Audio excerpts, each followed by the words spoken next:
भारत ने मुंबई टेस्ट में न्यूजीलैंड को 372 रनों से हराकर सीरीज पर कब्जा किया। न्यूजीलैंड को मैच जीतने के लिए 540 रनों का लक्ष्य दिया गया था, जिसका पीछा करते हुए न्यूजीलैंड की पूरी टीम 167 पर ऑल आउट हो गई। रनों के हिसाब से ये भारत की सबसे बड़ी जीत है अब तक की। इस मैच में भारत की स्पिन गेंदबाजी ने अपना कमाल दिखाया और सबसे ज्यादा विकेट स्पिन गेंदबाजों के खाते में गए। उत्तर प्रदेश के प्रमुख मुस्लिम चेहरा वसीम रिजवी इस्लाम धर्म छोड़ हिंदू बने। गाजियाबाद में यति नरसिंहानंद सरस्वती ने सनातन धर्म में शामिल कराया। वसीम रिजवी ने कहा कि मुझे इस्लाम से बाहर कर दिया गया है। हमारे सिर पर हर शुक्रवार को इनाम बढ़ा दिया जाता है। आज मैं सनातन धर्म अपना रहा हूँ। इसकी उन्होंने पहले ही घोषणा कर दी थी कि वे सोमवार को इस्लाम धर्म छोड़ सनातन धर्म में शामिल होंगे। इस मौके पर मौजूद रहे यति नरसिंहानंद सरस्वती ने कहा कि हम वसीम रिजवी के साथ हैं। वसीम रिजवी त्यागी बिरादरी से जुड़ेंगे। वसीम रिजवी शिया सेंट्रल वक्फ बोर्ड के पूर्व चेयरमैन ने ऐलान किया था।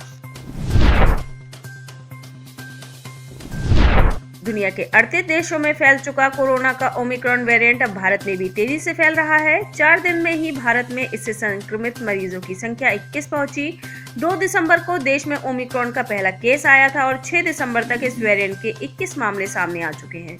इस वेरिएंट के राजस्थान के जयपुर में 9, महाराष्ट्र में 8 और राजधानी दिल्ली में 1, कर्नाटक में 2 और गुजरात में 1 मरीज सामने आ चुके हैं। किसान नेता और भारतीय किसान संघ के राष्ट्रीय प्रवक्ता राकेश टिकैत को शनिवार रात को फोन पर गाली और धमकी दी गई। धमकी और गाली देने के आरोप में उत्तराखंड के कर्णप्रयाग शहर के एक व्यक्ति को गिरफ्तार किया गया है। एजेंसी के अनुसार टिकैत की सुरक्षा में तैनात हेड कांस्टेबल नितिन शर्मा ने इसको लेकर गाजियाबाद के कौशाम्बी थाने में एफआईआर दर्ज कराई थी। वरिष्ठ पुलिस अधीक्षक पवन कुमार ने बताया कि सुरेंद्र रावत ने पुलिस से लिखित में माफी मांगते हुए कहा कि उसने नशे की हालत में टिकैत को फोन किया था।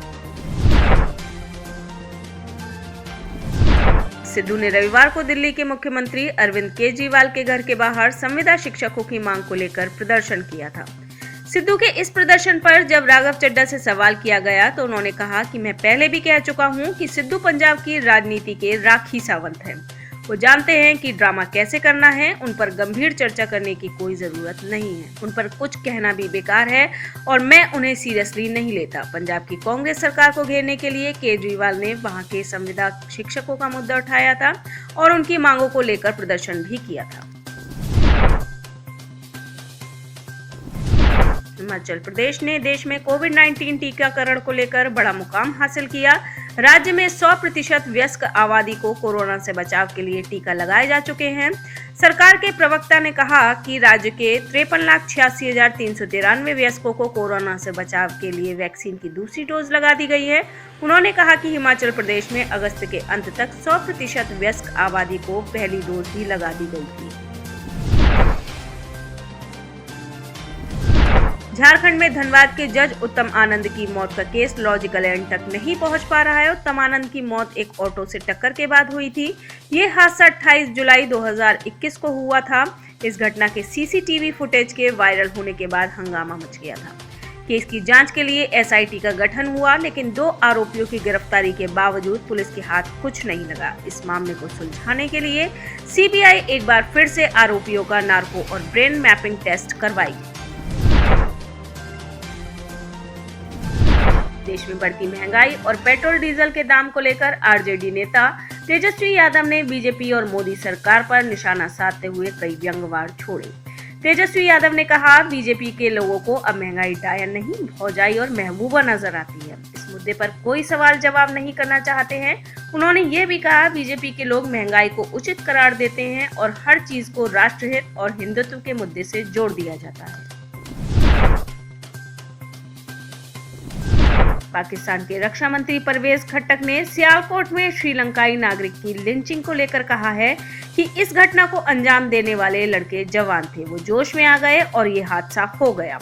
मैं भी जोश में आकर कुछ गलत कर सकता हूं। उन्होंने यह भी कहा कि इस घटना को तहरीक लब्बैक पाकिस्तान पर से सरकार के प्रतिबंध हटाने के फैसले से नहीं जोड़ा जाना चाहिए। बीते शुक्रवार को सियालकोट में गुस्साई भीड़ ने कथित ईश निंदा के आरोप में एक श्रीलंकाई नागरिक को पीट कर मार डाला और उनके शव को आग लगा दी। 22 देशों ने एक साझा बयान में कहा है कि तालिबान की इस्लामी सरकार पूर्व सरकार के कर्मचारियों और सुरक्षा बलों को निशाना न बनाने के अपने वादे पर कायम रहे। बयान में कहा गया है, हम निरंकुश हत्याओं और लोगों के लापता होने की रिपोर्टों से बेहद चिंतित हैं। इससे पहले ह्यूमन राइट्स वॉच की एक रिपोर्ट में दावा किया गया था कि तालिबान शासन के दौरान अब तक 100 से अधिक पूर्व सुरक्षा कर्मियों की निरंकुश हत्याएं की जा चुकी हैं। जॉर्डन में एक अदालत ने कोविड-19 महामारी के दौरान एक अस्पताल में ऑक्सीजन की कमी के कारण 10 लोगों की मौत होने से अदालत ने अस्पताल के प्रमुख अधिकारी समेत कुल 5 कर्मचारियों को 3 साल जेल की सजा सुनाई है। बीती मार्च में इन मौतों को लेकर जनता में भारी आक्रोश देखा गया था। इसके बाद स्वास्थ्य मंत्री नाथिर ओबेदत को अपना इस्तीफा तक देना पड़ा था। सऊदी अरब के क्राउन प्रिंस मोहम्मद बिन सलाम ने जेद्दा में आयोजित होने वाले सऊदी अरब ग्रैंड प्रिक्स के उद्घाटन में हिस्सा लिया। सऊदी अरब ग्रैंड प्रिक्स का आगाज इस सप्ताह से होगा।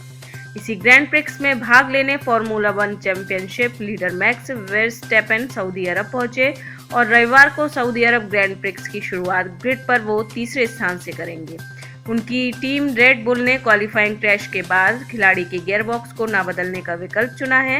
नियमों के मुताबिक एक ड्राइवर को लगातार 6 रेस के लिए एक ही गियरबॉक्स का इस्तेमाल करना होता है। अगर नया गियरबॉक्स लगाया गया तो वर्स्टैपेन को 5 ग्रिड पीछे जाना पड़ेगा।